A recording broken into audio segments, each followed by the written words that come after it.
अगर मैं गेंद के साथ घर पे नहीं गया तो मैया बहुत मारेगी, मुझे मेरी गेंद चाहिए। तो भगवान कन्हैया बोले हैं, दामा भैया अब गेंद तो काली देह में चली गई, और तुम्हें ये मालूम है अगर हम गेंद लेने के लिए काली देह में गए तो वो कालिया नाग हमें जिंदा नहीं छोड़ेगा। दामा बोलो कल मरो सो अब हाल मत जाओ, हमें कोई मतलब ना है, मुझे मेरी गेंद चाहिए। कन्हैया बोले भैया कैसी बातें कर रहा है, अरे चल घर पे मैया यशोदा से कह करके मैं तुझे दूसरी गेंद बनवा दूंगा। दामा बोला है कन्हैया ना दूसरी ना तीसरी, मुझे मेरी वही गेंद चाहिए। कन्हैया बोले हैं इसका मतलब यह है कि तू मेरा पीतांबर नहीं छोड़ेगा, पीतांबर नहीं छोड़ेगा। दामा बोला है कन्हैया बात बात में गेंद पहले।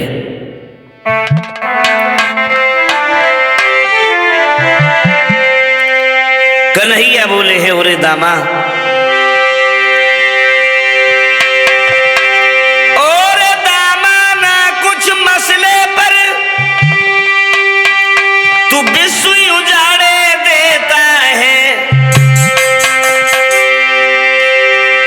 उस सड़े हुए चिथड़े पर क्यों पीतांबर फाड़े देता है।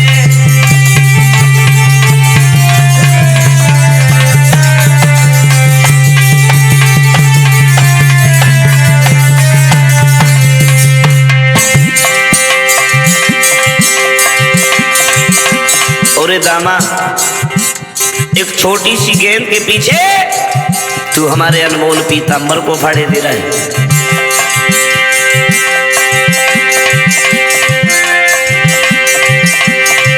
मेरी कमर छोड़ दे और दामा वरना अब मेरी बारी है।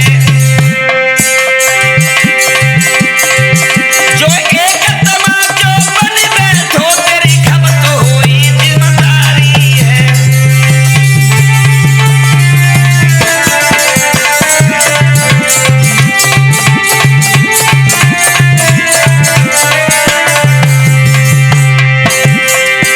जो एक तमाचो लग बैठो तेरी खत्म हुई जिम्मेदारी है।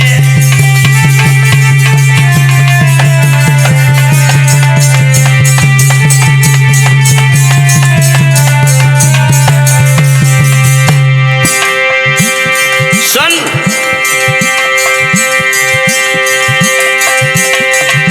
गर एक तमाचो लग बैठो तो मुंह से लोहू डालेगा, और दामा तेरी खैर नहीं जो बैर श्याम से पालेगा।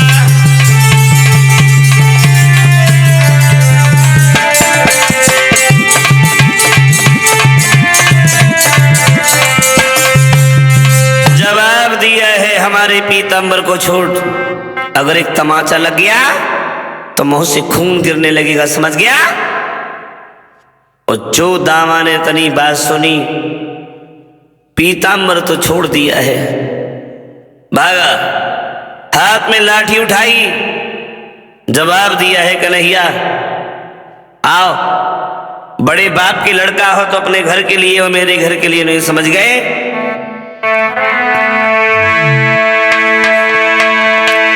तुम एक तमाचो मारोगे मेरी लाठी भी हिलती है, दध माखन तुमने खाओ है तो छाती हमें भी मिलती है।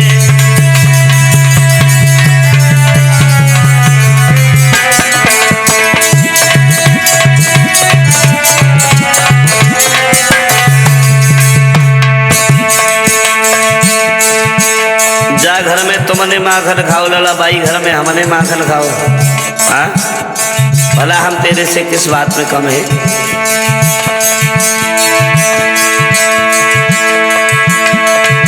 तुम एक तमाचो मारोगे मेरी लाठी भी हिलती है, दध माखन तुमने खाओ है तो छाछ हमें भी मिलती है।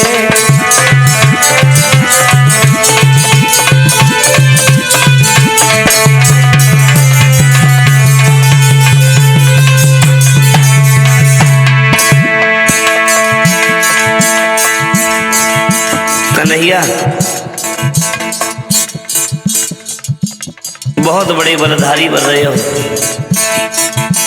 बहुत बड़े बलधारी बन रहे हो, लेकिन हमें मालूम है तुम कितने बड़े बलधारी हो, कितने वीर योद्धा हो। कंस के यहां से जब से चिट्ठी आई है, तुम्हारी मैया यशोदा घूंघट में मुंह को छुपा के रो रही है, और तुम्हारे घर में लला रोटी ना बनी है। इतने बड़े बलधारी होते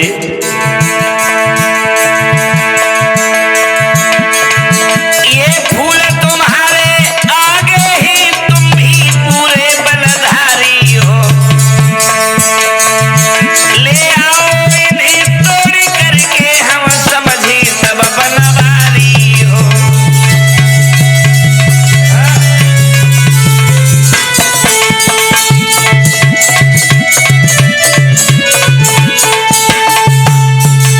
जवाब दिया है बहुत बड़े बलधारी बन रहे हो कन्हैया। अगर इतने ही बड़े बलधारी होते, कंस के यहां से जब से चिट्ठी आई है तुम्हारे घर में भोजन नहीं बना है। बलधारी होते तो फूल तोड़ करके कंस के पास में भेज दिए होते। और जो कन्हैया ने ये शब्द सुने हैं दामा के, जवाब दिया है ओरे दामा फूलों की धमकी दे रहा है, उस कंस की हमें धौंस दे रहा है।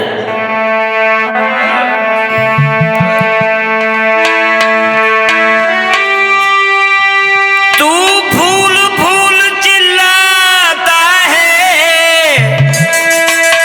मैं फूल तोड़ कर लाऊंगा।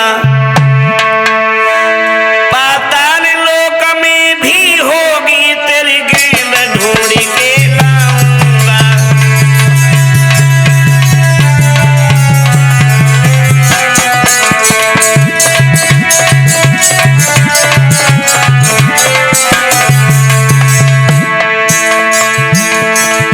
फूलों की बात करता है, थोड़ी तसल्ली रख, थोड़ा इंतजार कर, मैं फूल भी तोड़ करके लाऊंगा।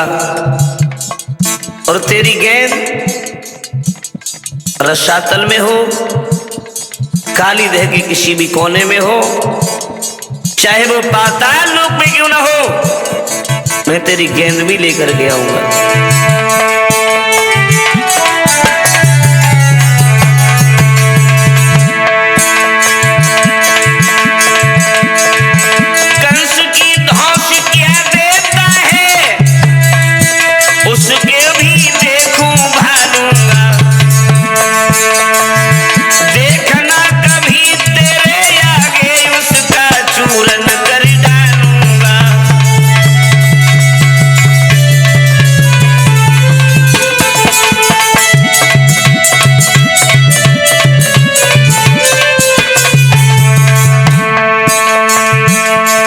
इतनी कही की कुंड में कूद गए गोपाल,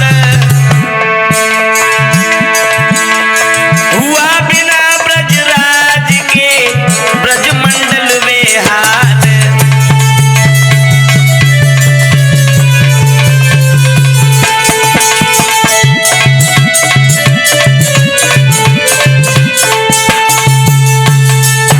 भगवान कन्हैया इतने शब्द कहने के बाद में छलांग लगाते हुए काली देह में कूद पड़े हैं।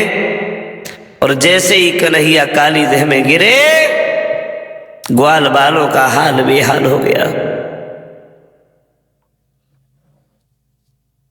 सभी ग्वाला रोने लगे, बिलखने लगे हैं, दामा को बुरा भला कहने लगे हैं। ओरे दामा, एक छोटी सी गेंद के पीछे तूने पीतांबर वाले को खो दिया, अब वो कन्हैया लौट के हमारे पास नहीं आएगा। कुछ ग्वाला काली देह के किनारे खड़े खड़े रोदन कर रहे हैं, रो रहे हैं। कुछ ग्वाला भागे वृंदावन में बाबा नंद मां यशोदा के पास में पहुंचे हैं। रोते हुए बोले हैं, हरे कूदो यमुना में कन्हैया, मैया ले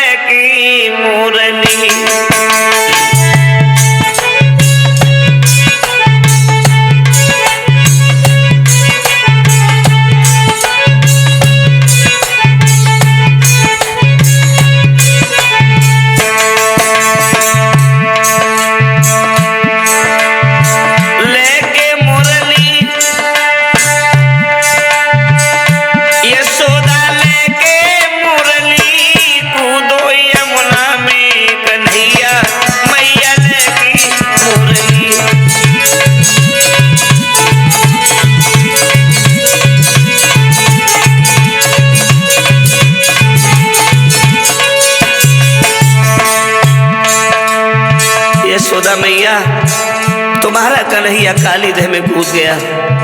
यशोदा बोली क्यों? ग्वाला बोले मैया ग्वाल बाल सब सखा संग में देह पर खेल रचाया।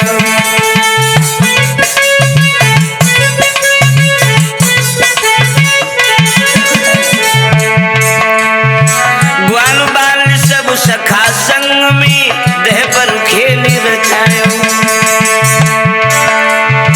गेंद चली गई काली देह में दामा ने झुझलायो।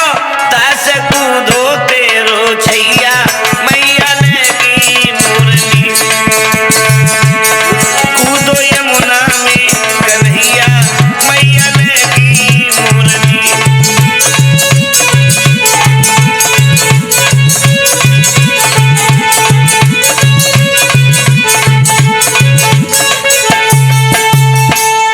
जवाब दिया है ग्वालों ने मैया हम लोगों ने जाकर के काली देह पर खेल रचा दिया।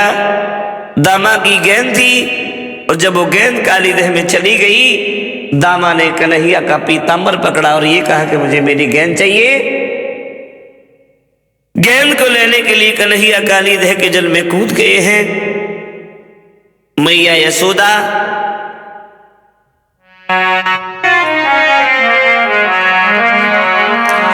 जब ये सुना है कि मेरा कन्हैया काली देह में कूद गया, वृंदावन के गोपी ग्वालों ने सुना है हाल बेहाल हो गया। मां यशोदा बाबा नंद सभी ग्वाल बाल रोते हुए एक काली देह की ओर भागे हैं।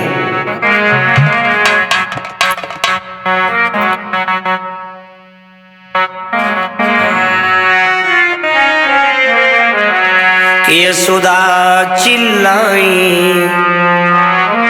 दहाड़ मारी ओ मेरे छैया कहाँ गए।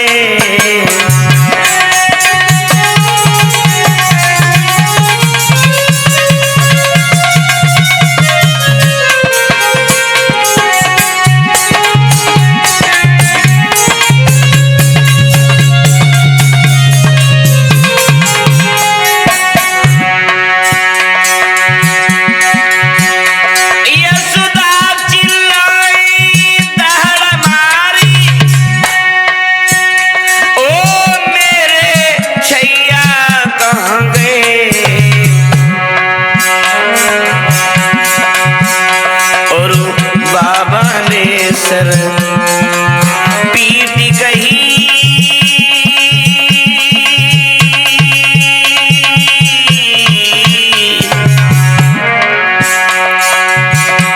नंद बाबा ने सर पीट गई ओ कुंवर कन्हैया कहाँ गए।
आज सभी ब्रजमंडल के लोग वृंदावन के गोपी ग्वाल भागते हुए एक काली देह के किनारे पहुंचे हैं। मैया यशोदा काली देह के जल में कूदने के लिए हुई हैं तो बलराम ने पकड़ लिया है। ठहर जाओ मैया,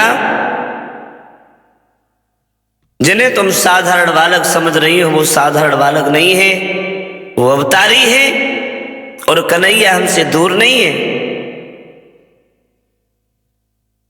यशोदा ने जब ये शब्द सुने हैं बलराम के, आंखों से आंसू पहुंचती हुई बलराम से बोली है, लाला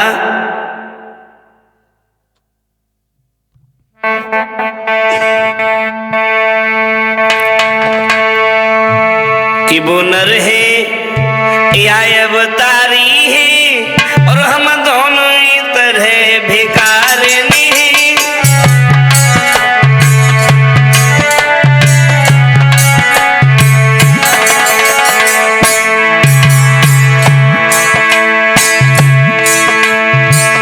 बलराम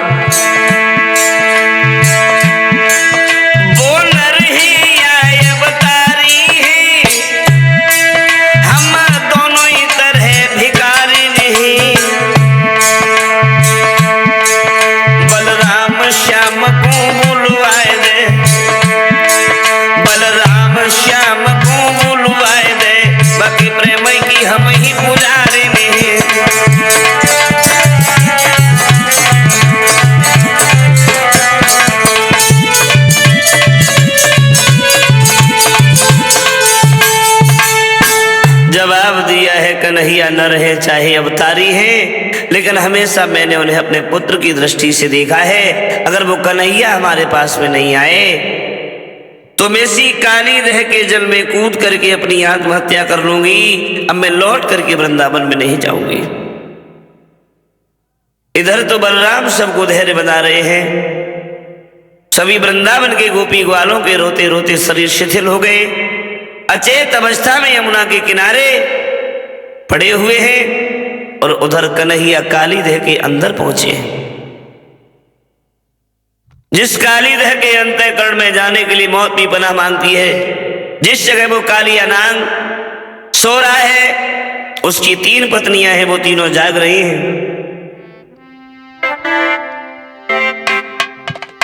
एक नागिनी की नजर जब कन्हैया के ऊपर पड़ी है तो दूसरी से बोली, हो रही बहन सामने देख रही है कितना नीको ललाए रहो। दूसरी बोली, नीको ना है बड़ो चटकीलो है। तीसरी बोली, चटकीलो ना है बड़ो मटकीलो है। देख नहीं रही है, सामने से भागता चला रहा है।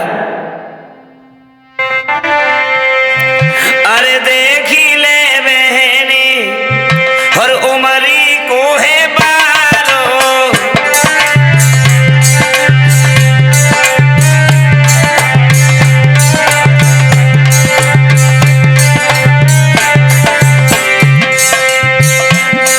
कितनो छोटो है कितनो नीको है।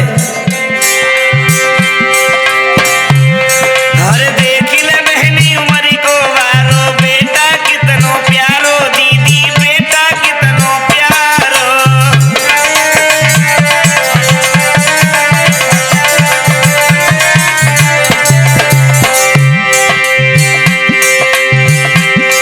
अरे कह तो जागी मैया मर गई, के काहुनी कहो बोली करारो, देखी ले बहनी उमरी को है बारो।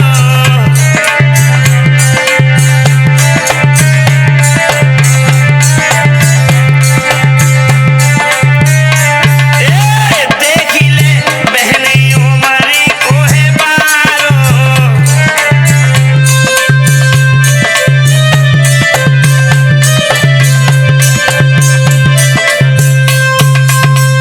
जवाब दिया है कितनो नीको लला है।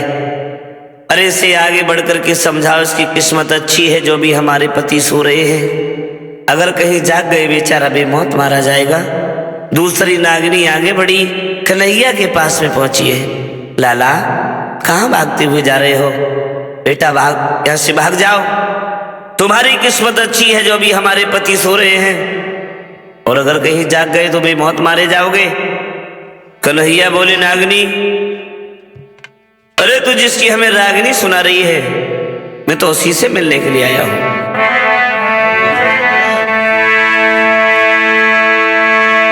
कि दे जगा तन की अपने पति को,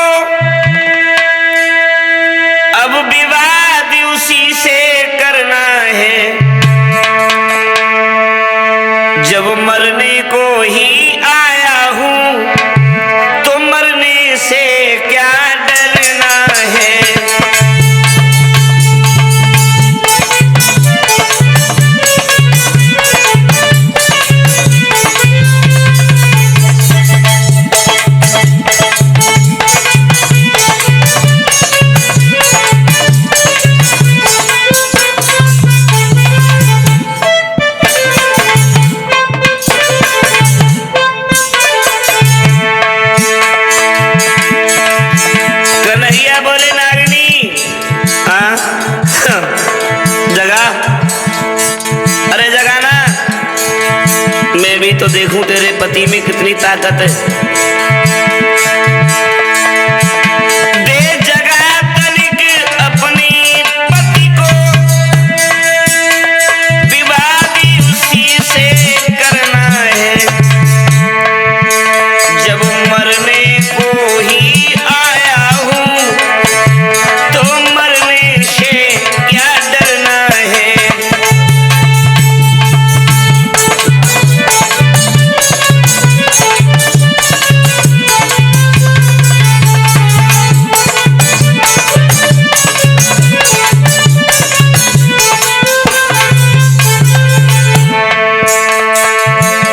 नहीं मालूम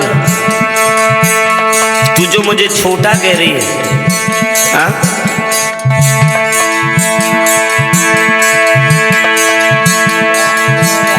हम ही जैसे छोटे बालक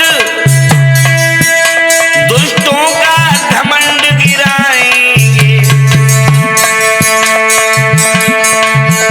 हम यदुवंशी अरे बालक हैं, बंसी तेरे द्वार बजाएंगे।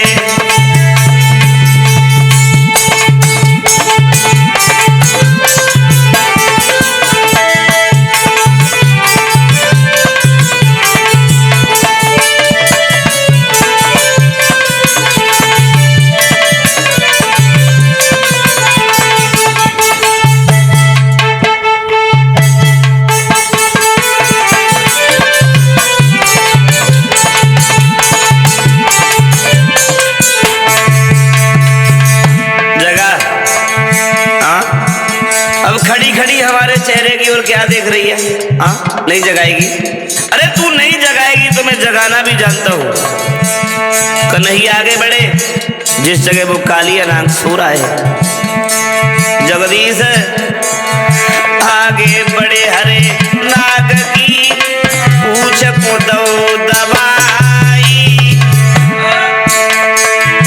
सोई फुंकारी भरता हुआ उठो सांप सन्नाए।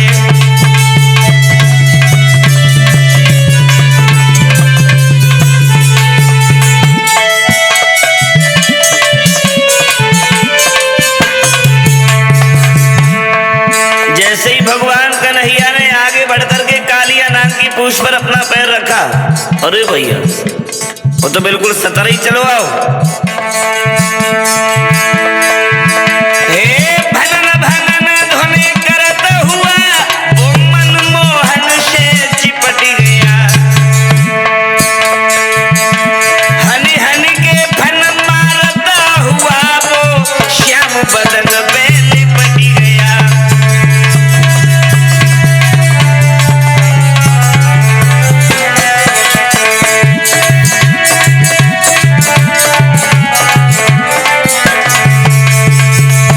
उस कालिया नाग ने देर नहीं की और बड़ी फुर्ती से भगवान कन्हैया के बदन पर लपेटा लगाना शुरू कर दिया।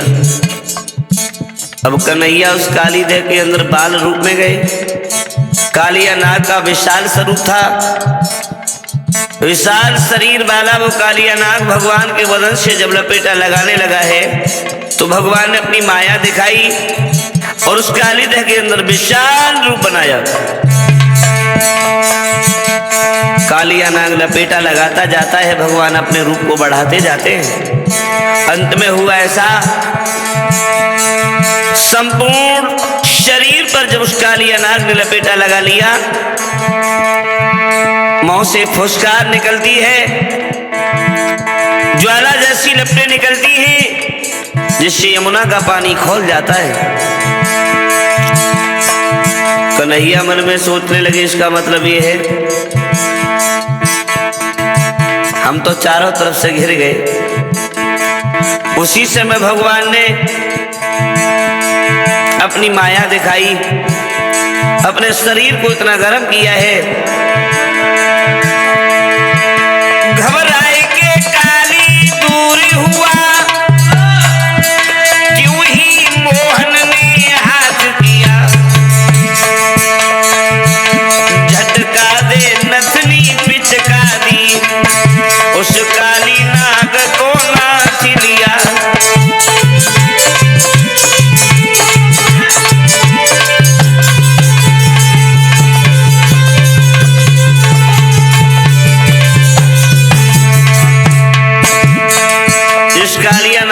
7 फन पे भगवान ने एक ही मुट्ठी में पकड़े, झटका दिया है।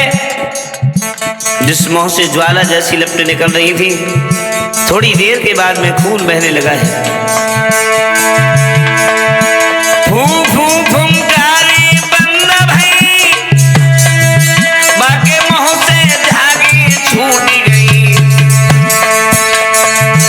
बह चला खून उसके मुंह से, यमुना की धारा लाल भई।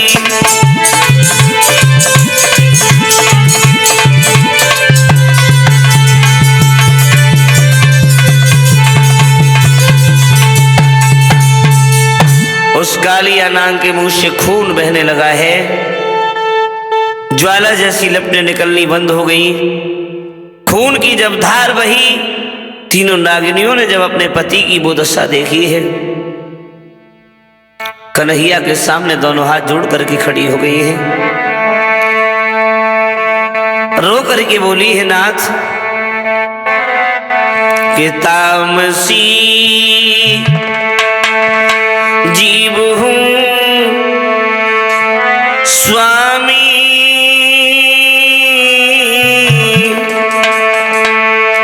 मेरी तुमको नमो नमामि। तामसी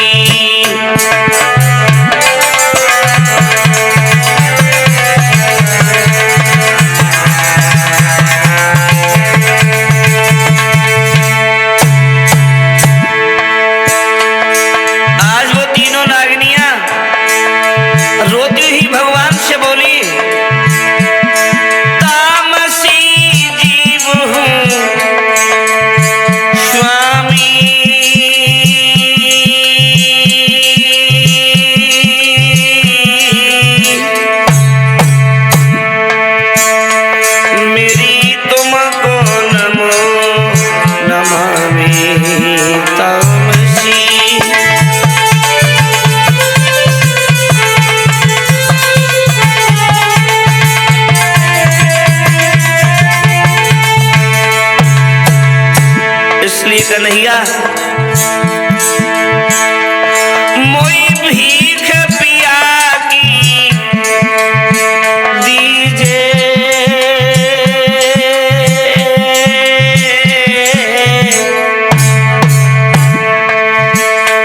मुझ पे कृपा कन्हैया कीजे, मोई भीख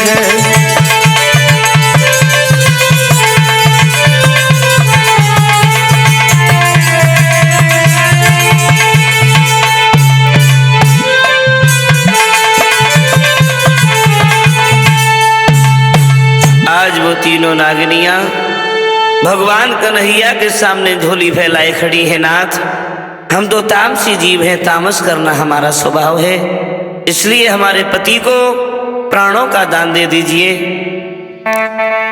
मैं अपनी झोली फैला करके अपने पति के प्राणों की भीख तुमसे मांग रही हूं, मेरे पति को छोड़ दो। कन्हैया बोले, अभी थोड़ी देर पहले अपने पति की बहुत लंबी लंबी रागिनी सुना रही थी, अब भीख मांग रही हो। कोई बात नहीं, हम तुम्हारे पति को नहीं मारेंगे, छोड़ देंगे, लेकिन एक काम करना होगा। हमारी एक गेंद तुम्हारे इस देह के अंदर आई है, वो हमारी गेंद ढूंढ के ले आओ। हमें कुछ कमल के फूलों की आवश्यकता है, मुझे कमल के फूल भी चाहिए। तीनों नागिनियां भागी हैं, वो गेंद ढूंढ करके लाई हैं, फूल भी तोड़ करके लाई, कन्हैया के सामने खड़ी हो गई। नाथ, अब हमारे पति को छोड़ दो। कन्हैया बोले, अपने पति से ये कहो ये हमें जल से बाहर छोड़ के आए। कालिया नाग तो पहले से ही भगवान के वश में था, सर को झुका दिया है, भगवान फल पर सवार हुए। अब वो कालिया नाग भगवान को जल से बाहर तक छोड़ने के लिए आया है। तीनों नागिनियां भी साथ में हैं, वो गेंद और कमल के फूल भी उनके हाथ में हैं। जल से बाहर जब भगवान आए हैं तो उन्होंने क्या देखा? वृंदावन के जितने गोपी ग्वाल हैं अचेत अवस्था में काली देह के किनारे पड़े हैं। कन्हैया ने बंसी निकाली, बंसी बजाने लगे और उस कालिया नाग के फन पर नाचने लगे हैं। कालिया नाग जिस फन को उठाता है भगवान उसके ऊपर पैर रख देते हैं। इस प्रकार से भगवान उस कालिया नाग के फन पर नृत्य करने लगे। और बंसी की आवाज जब वृंदावन के गोपी ग्वालों के कान में पड़ी है तो भाग भाग करके उस काली दह के किनारे खड़े हो गए और भगवान कृष्ण का गुणगान करने लगे हैं।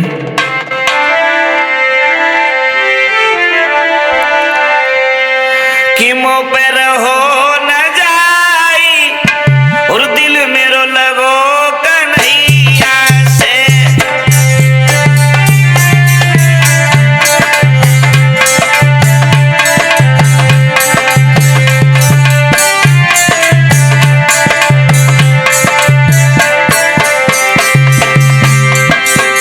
आज वृंदावन के सभी गोपी ग्वाल भगवान कन्हैया का गुणगान करने लगे हैं। प्रभु तुम्हारे बिना एक पल भी हमारा रहना दुश्वार है। क्यों? मुँह पे रहो न जाई दिल मेरो लगो कन्हैया से।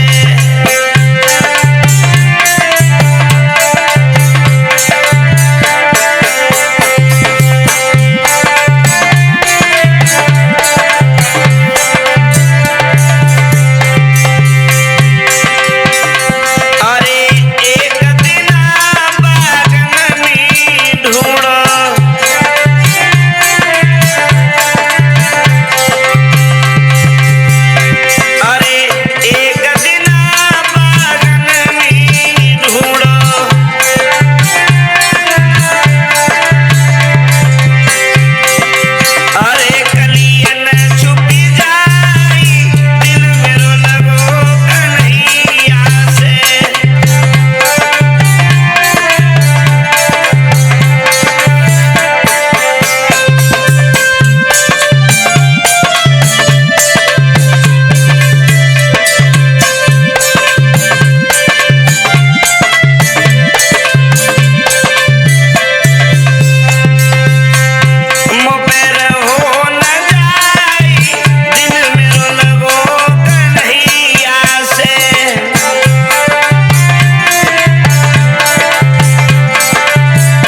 इस प्रकार से सभी वृंदावन के गोपी ग्वाल भगवान कन्हैया का गुणगान कर रहे हैं। उस कालिया नाग ने भगवान को जल से बाहर छोड़ा है। कन्हैया ने